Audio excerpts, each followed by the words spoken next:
teach explicitly executive functioning skills, time management skills. Hello and welcome to Global Student Voices. I'm very excited to have Noa with us today. She's a clinical child psychologist and a doubly trained in educational and clinical psychology. She's the head of counseling services at Linden Global Learning based in Berlin. Noa works with international school families from at least 40 different nationalities and lends her expertise to Linden's safeguarding and crisis support, and brings a perspective that bridges classrooms and consulting rooms in a way that very few people in this space do. Today, we're talking about something that quietly determines whether global students actually thrive or just survive. And also, if we get a chance, we talk about what good institutional support actually looks like. Noa, welcome. Hello, very happy to be here today. Okay, take us back a little bit. We need to get to know you a little. You started out as a clinical psychologist in Israel and spent some time in public health. And then in around 2016, you made the move to Berlin. Tell us a little bit about that move and your move into international school world.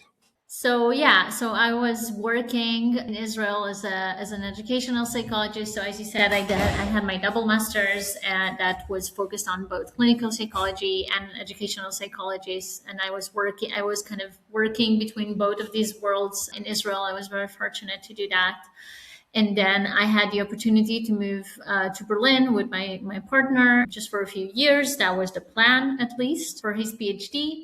And I was always realized that about myself. I think even when I was doing my master's, that I work really well in systems. I like working with a child, with a student in a room and kind of delving into their personal world. But I feel like I have most impact in a system and working with teams. And when I moved here, all the psychologists I knew were like, just open a private practice in Berlin. You know, there are lots of Hebrew speakers. It's not going to be a big deal. And I felt, okay, I could do that. But I really, really wanted a team. I really missed this kind of team feeling, working with schools, seeing the actual like field work. I was very, very fortunate to just talk about that with a lot of people. And then one person said, you should talk to this person, Christina Lambert. I think you're going to work really well with her.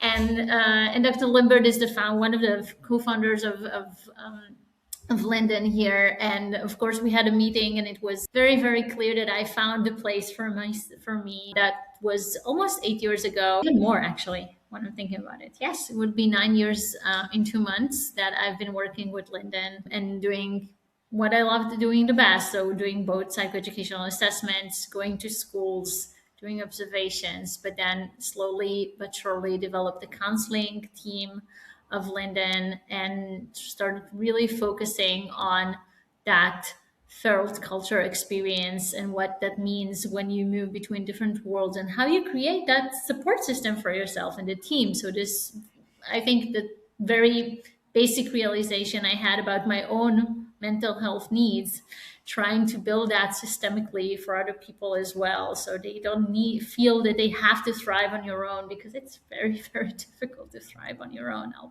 I'll say that. So Yeah, I'm not. that's in a nutshell. Yeah, I think I would argue that maybe thriving on your own is not even possible. Surviving on your own maybe is possible, but I'm not sure Yeah, about thriving. Um, that's you true. mentioned Lyndon, obviously, but give us a little picture for a listener who maybe isn't familiar with Lyndon. What is it that you guys do, and what's your team look like? Just give us a little snapshot from the inside. Of course, I'll be very, very happy to. And I have to say, what Linden was when I joined in 2017 and what Linden is today are two completely different things. So it is important. So we are a student support agency, and we're based in Berlin, but we work globally.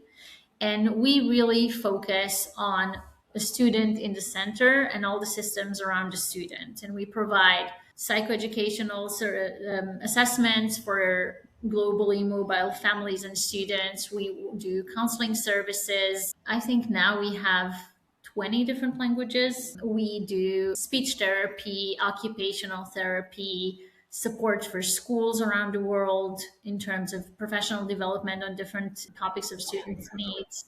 Basically, what we do is that we have a pretty good understanding, or we gathered a lot of specialists and a lot of professionals that together create a service that is focused on getting to know a child or a young adult or a school, really getting to know them, meeting them where they're at, and seeing their strengths and what it is that they need to thrive, and thinking about their potential and putting those things in place for them to thrive. So if it's scaffolding, if it's support for their parents, if it's accommodations.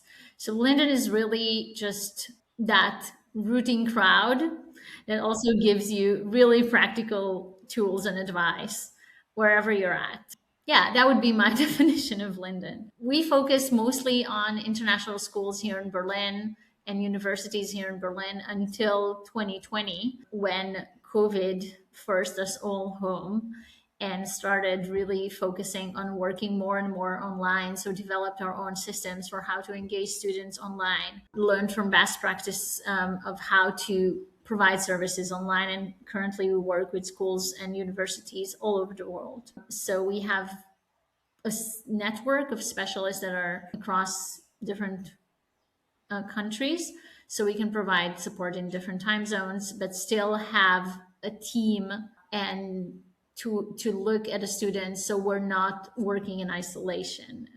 You mentioned earlier that I'm the safeguarding officer at Linden, and we realized, and I think you know that probably too, that especially when you provide remote services, you have to have the safeguarding lens, and you have to have more than one person involved in order to provide best practice support. So the specialists are not left alone. So we provide this network, this kind of village, not just for the families or the schools that we work with, but also for our specialists. We provide training, we have professional development, and you know that as Yeah. well.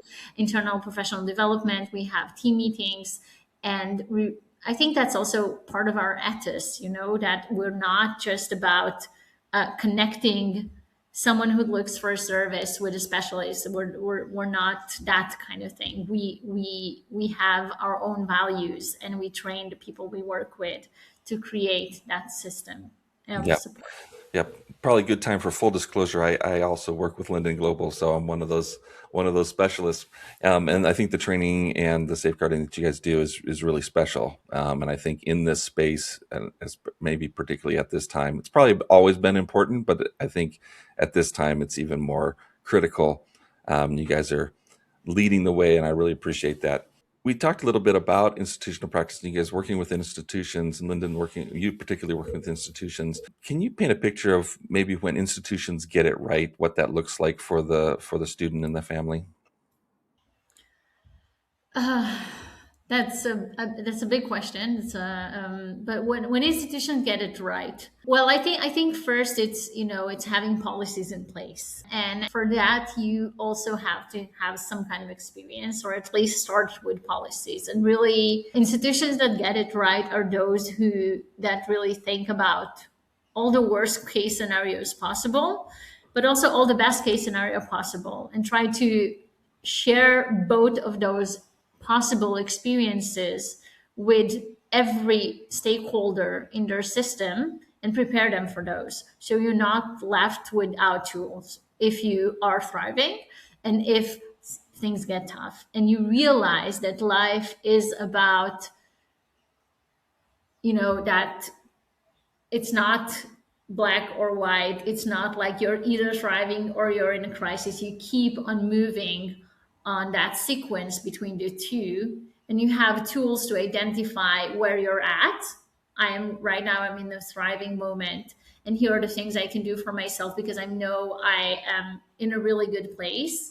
So I can set up my all kinds of systems for myself in case things are not so great, or I make a mental note to myself, this is really working well for me, I want to keep on doing that. But also you equip people with the knowledge to know, okay, it is normal to move between those different points on the mental health or well-being axis, and here's what I need, or here's how I can identify what I can do for myself and how I can reach out to other people and who those peoples are. So making it very clear who are the people within the institution that I would reach out to. Yeah. So policy is everything, honestly. Yeah, it's so huge. And whether you're coming at this from the school perspective and anticipating supporting the students that are coming, I think your point is really well. At least what I heard in that was, if a school doesn't have the capacity to have the right kind of counseling and support services for all of their diverse student population, having resources like Linden Global that are in their pocket, built into their policy that they can reach out and have that support, it becomes really important. Yes. Pardon the interruption. Thanks for listening to this episode of Global Student Voices. We're glad you're here. We try really hard to provide good content for international school leaders, parents, and students. But to know what you want to hear, we need to hear from you. So please reach out and let us know what you'd like to hear next. Now, back to the show. And I would say I would even say more than that. I think it's really about prevention and preparation and psychoeducation, because I think what happens nowadays is that because the way the world is built today, because of social media, because of how image is sometimes everything, young people and students, they have high expectations that are from themselves, also from institutions, that are often just non-achievable, like no one could achieve those, and they just set themselves for being very miserable oftentimes, because there's this gap between what is possible and what is they expect to have or to feel. And having very honest conversations about, there are lots of beautiful gains that you could gain from experience, but also with every beautiful experience, there would be lots of gray moments that are Yeah. redundant or tiring.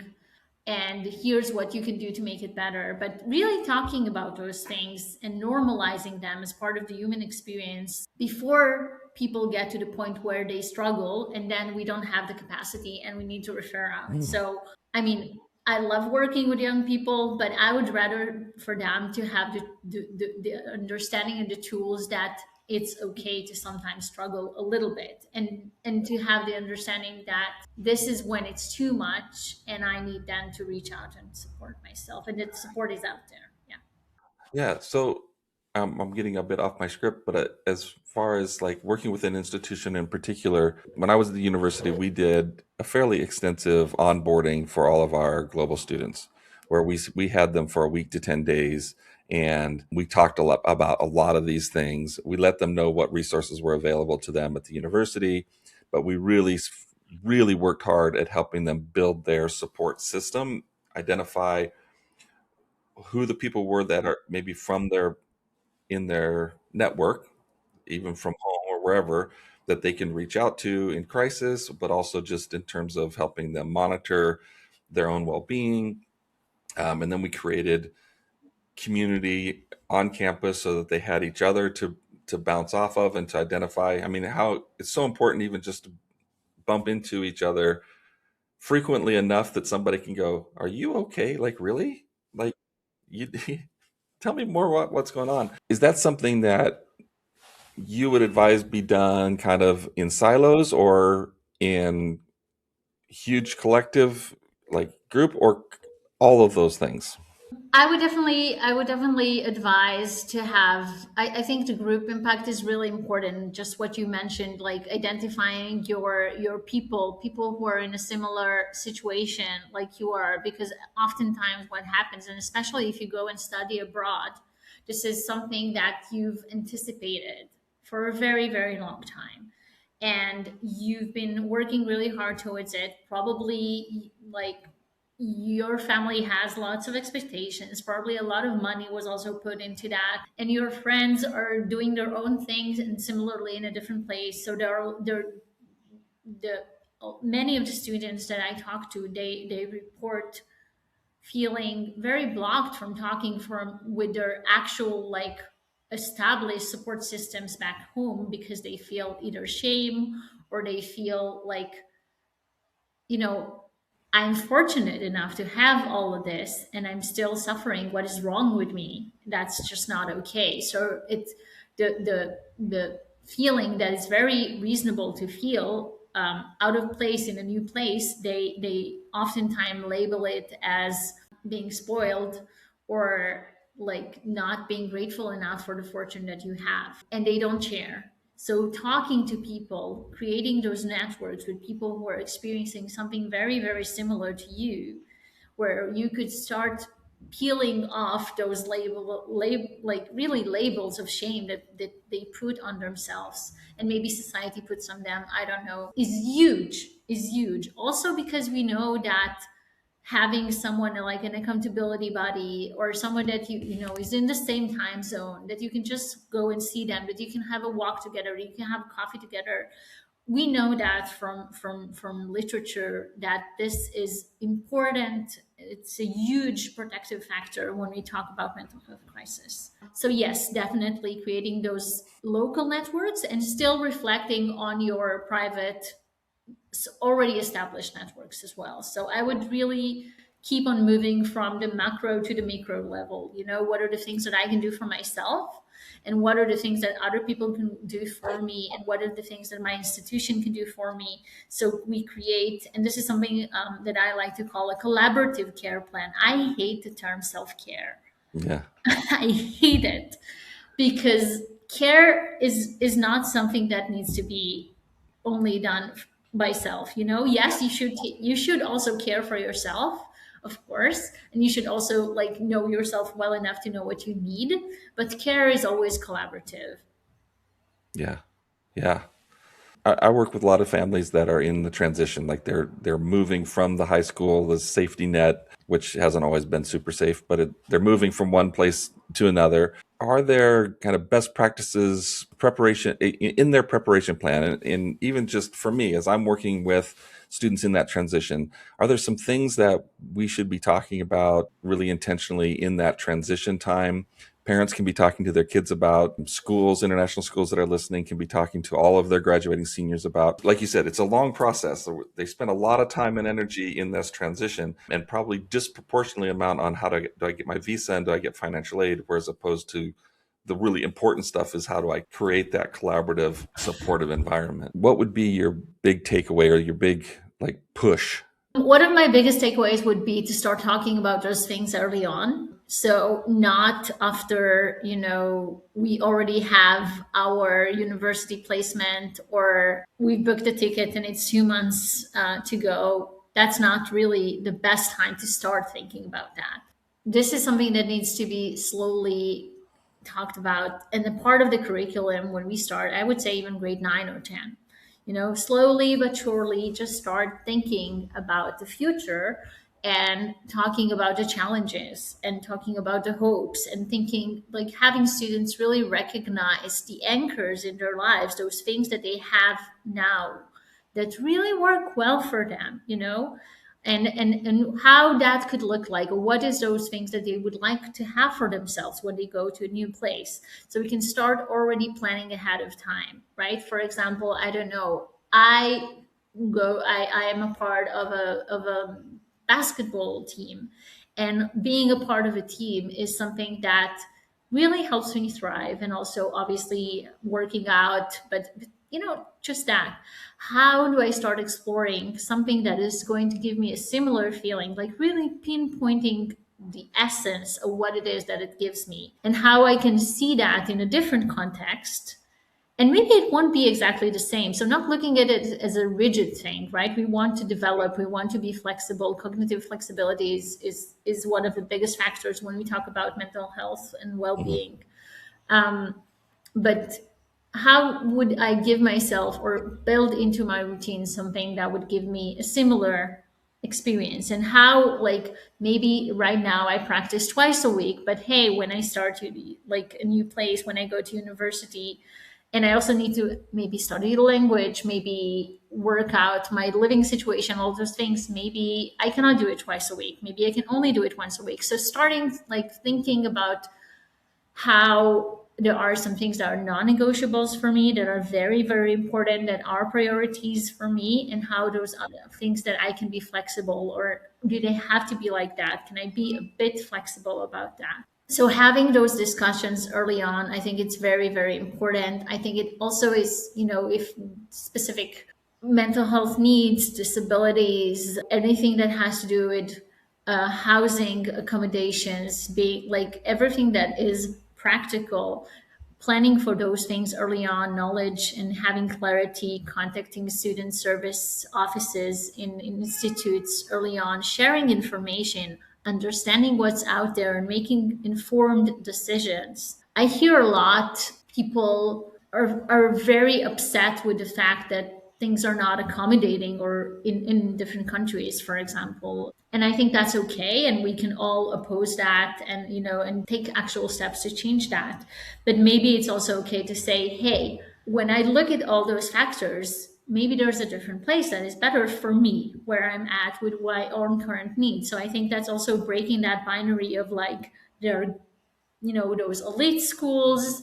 There are lots of many different schools, and each, like, there's no right choice. There's just something that is suitable for you. So I think this conversation about equity needs to also be a part of the process, and to normalize that so they don't compare themselves all the time as well. Thanks for joining us for this episode of Global Student Voices with Noa Kanter. I hope you'll come back next week for the second half of this show. She had so much to share with us. We didn't have time to fit it all in one episode. So join us next week on Global Student Voices.